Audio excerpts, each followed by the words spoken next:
Des millions d'automobilistes parcourent les routes chaque année en France et près de 90 000 accidents par an seraient liés à la somnolence.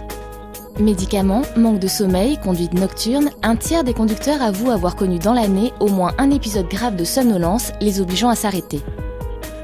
Alors que l'étude du sommeil fait l'objet d'un intérêt récent de la part de la communauté scientifique, des chercheurs travaillent quotidiennement pour améliorer nos performances au volant.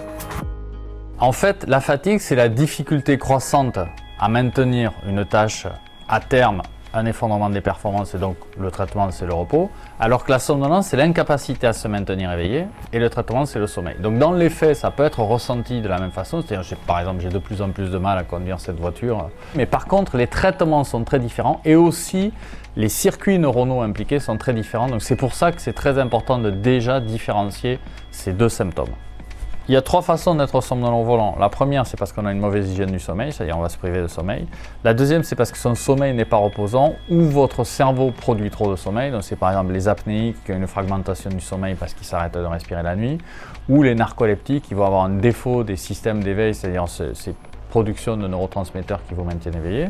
Et puis le troisième élément, les médicaments psychotropes, les antidépresseurs, les anxiolytiques, même les médicaments pour faire dormir, les hypnotiques, ils peuvent avoir des effets résiduels dans la journée qui vont provoquer une somnolence. Donc c'est ces 3 éléments-là qui peuvent être retrouvés dans les accidents liés à l'endormissement.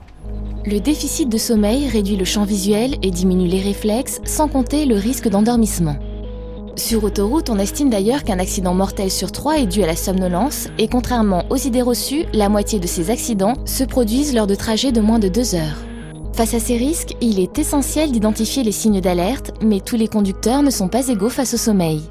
Il n'y a pas un lien direct entre votre degré de somnolence et les performances. Et ça, c'est un élément un peu surprenant. Au début, on a l'impression de dire bon, mais plus on est somnolent, plus on a un risque accidentel. En fait, votre corps a des moyens de combattre les déficits cognitifs, en particulier dans le schéma de la somnolence, grâce à plusieurs mécanismes. Donc en fait, on n'est pas tous égaux. Et bon, par exemple, on sait que les jeunes sont très représentés dans les accidents liés à l'endormissement au volant. Et une des hypothèses qu'on a, c'est que ce n'est pas parce qu'ils s'exposent nécessairement plus, mais c'est aussi parce qu'ils ont des baisses de performance beaucoup plus importantes que les sujets matures. 50% des conducteurs réduisent leur temps de sommeil habituel au moment des départs en vacances. Or, un automobiliste ayant dormi 5 heures ou moins la veille du départ a 3 fois plus de risque d'avoir un accident qu'un conducteur reposé. Raideur dans la nuque, bâillement ou encore paupières lourdes, il est indispensable d'identifier ces signes avant-coureurs. Certaines mesures peuvent également permettre de lutter contre la somnolence. Nous, on a fait plusieurs études. On a démontré en particulier en conduite réelle qu'effectivement le café et la sieste ont un effet très puissant pour restaurer les performances pendant un délai assez court. On a testé à peu près 90 minutes. Ce qu'on a montré aussi, c'est que tout le monde ne répond pas de la même façon. En particulier, les sujets matures, ils vont très bien répondre au café, moins bien répondre à la sieste. Mature, c'est à partir de 45 ans. Les sujets très jeunes, par contre, ils profitent assez bien à la fois de la sieste et du café. Mais il faut savoir que ces 2 mesures-là sont très individuelles. C'est-à-dire, il y a des individus qui vont avoir beaucoup de récepteurs à adénosine et qui vont être très sensibles au café. Il y a d'autres individus qui pourront être très sensibles à la sieste.